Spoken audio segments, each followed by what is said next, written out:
সিংহ রাশির মে মাসটা কেমন যাবে? সিংহ রাশির মানুষ মে মাসে কি কি জিনিস পাবেন?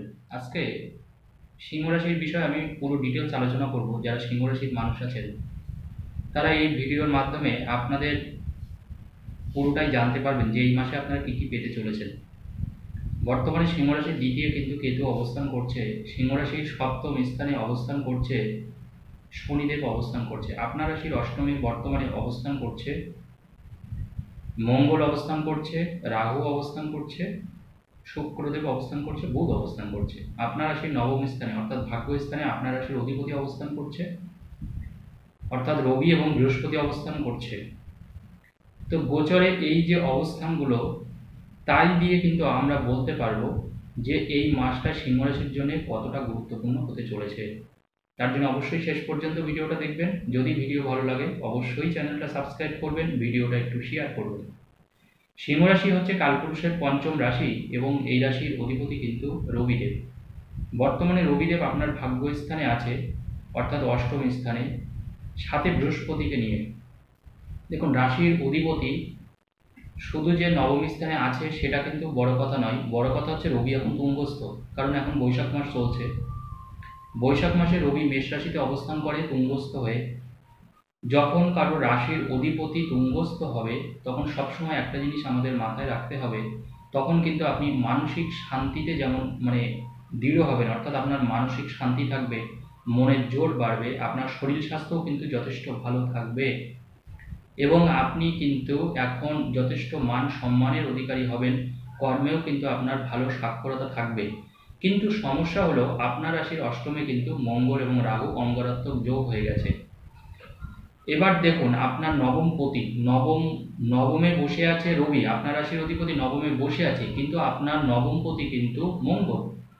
এই নবমপতি কিন্তু আপনার অষ্টমে বসে আছে, এটা কিন্তু খারাপ। সাথে রাহু যুক্ত হয়ে, রাহু এবং মঙ্গল অঙ্গরাত্মক যোগ হয়ে বসে আছে। স্বাভাবিকভাবে দেখুন, অষ্টমে যদি এই রাহু মঙ্গল একসাথে থাকে তাহলে যে জিনিসটা করায় সেটা হচ্ছে আমাদের একটা ঝগড়াঝাটির টেন্ডেন্সি তৈরি করে দেয়।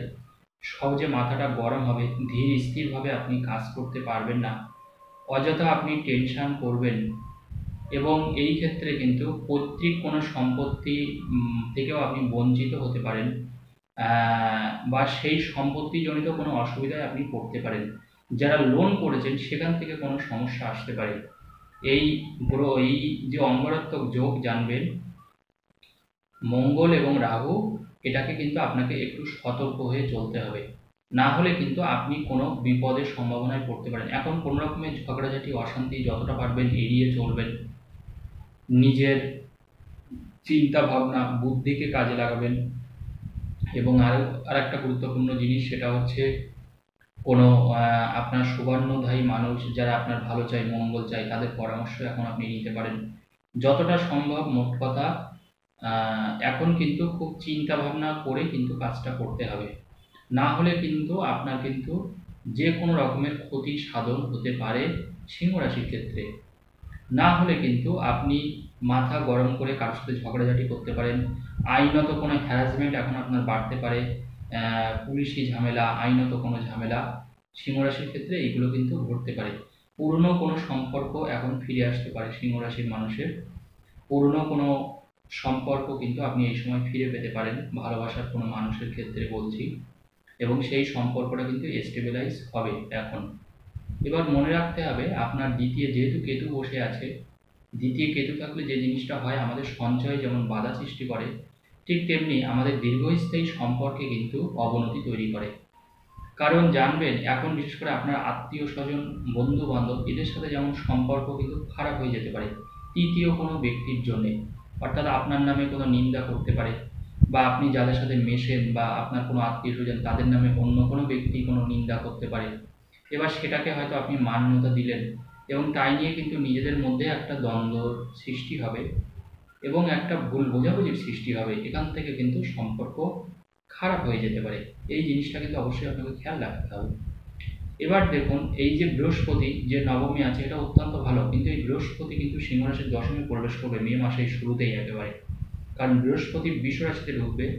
এবার বৃষ রাশিতে বৃহস্পতি ঢুকলে বৃহস্পতির পঞ্চম দৃষ্টি কিন্তু আপনার ধর্মস্থানে পড়বে, অর্থাৎ কন্যা রাশিতে পড়বে।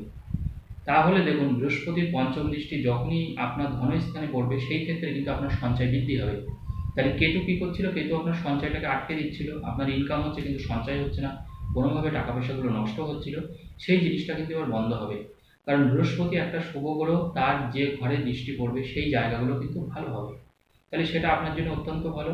কারণ দ্বিতীয় বৃহস্পতি দৃষ্টি মানে যেমন সম্পর্কের জায়গাটাও এবার অতটা কিন্তু আর কেউ ক্ষতি করতে পারবে না, বা অর্থ সঞ্চয়ের ক্ষেত্রেও কিন্তু আপনি একটা সঠিক দিশা খুঁজে পাবেন, বা যেখানে আপনি ইনভেস্টমেন্ট করবেন নিজের বুদ্ধিতে সেটাও কিন্তু যথেষ্ট বাড়ার একটা সম্ভাবনা থাকবে।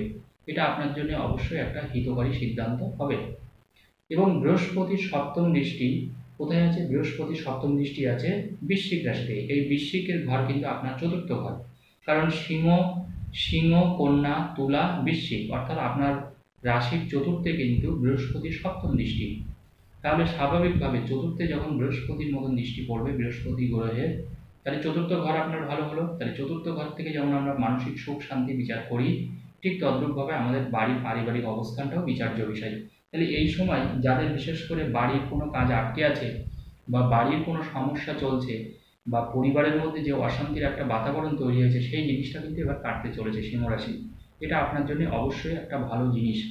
এবং আলটিমেটলি জানবেন যে মে মাসের 14 তারিখ পর্যন্ত কিন্তু আপনি যথেষ্ট আপনার ভালো যাবে, কারণ আপনার রাশির অধিপতি যেহেতু রবি মেষ রাশিতে অবস্থান করছে, স্বাভাবিকভাবে এর জন্য কিন্তু আপনি যথেষ্ট বেনিফিটেড হবেন। এবং এই সময় কিন্তু আপনার কাজকর্মটাও কিন্তু যেমন ভালো হবে, তদ্রূপভাবে যারা চাকরি মানে বেরোজগারি হয়ে আছেন, বা যারা কোনো কাজ করছেন না, বা যাদের কোনো কাজ নেই, তাদের কিন্তু এই সময় একটা কর্মের একটা যোগ তৈরি করবে। সেই ক্ষেত্রে নতুন কোনো কাজের সাথে আপনি যুক্ত হতে পারেন। এবং অষ্টমে রাহু মঙ্গলের জন্য এর পজিটিভ দিকটা হলো কী হবে, যে আমাদের বাইরে কাজের সুযোগ করে দেয় রাহু মঙ্গল। এবং এই সময় কিন্তু যারা সেনাবাহিনী পুলিশে চাকরির চেষ্টা করছেন সিংহরাশির মানুষরা, এই সময় কিন্তু তাদের জন্য গোল্ডেন টাইম, এবং এই সময় কিন্তু এই চাকরিগুলো আপনারা পেতে পারেন। যদি আপনারা এই ধরনের কোনো পরীক্ষা দেন, তাহলে সিলেক্টেড হওয়ার সম্ভাবনা কিন্তু যথেষ্ট প্রবল, অর্থাৎ এই ক্ষেত্রে আপনি এই চাকরির অধিকারী অবশ্যই হবেন। এবং আপনার রাশির সপ্তমে শনিদেব অবস্থান করছে। শনিদেব সপ্তমে মানে মনে রাখতে হবে, সপ্তম ঘর থেকে আমরা বিচার কী করি? সপ্তম ঘর থেকে আমরা ব্যবসার বিচার করি, স্বামী স্ত্রীর সম্পর্ক বিচার করি, আমাদের ধৈর্যের বিচার করি। কিন্তু শনিদেবের মতন গ্রহ থাকার জন্যে, শনিদেব যেহেতু 16 প্ল্যানেট, তাহলে এই সময় আপনার ধৈর্যচ্যুতি ঘটবে না, ধৈর্য আপনার থাকবে।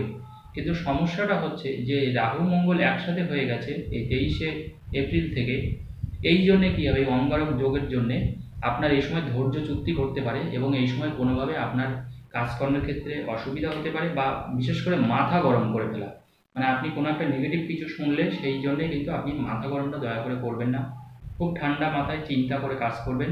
আমি আশা রাখি সেই ক্ষেত্রে আপনি ভালো ফল পাবেন। ধন্যবাদ।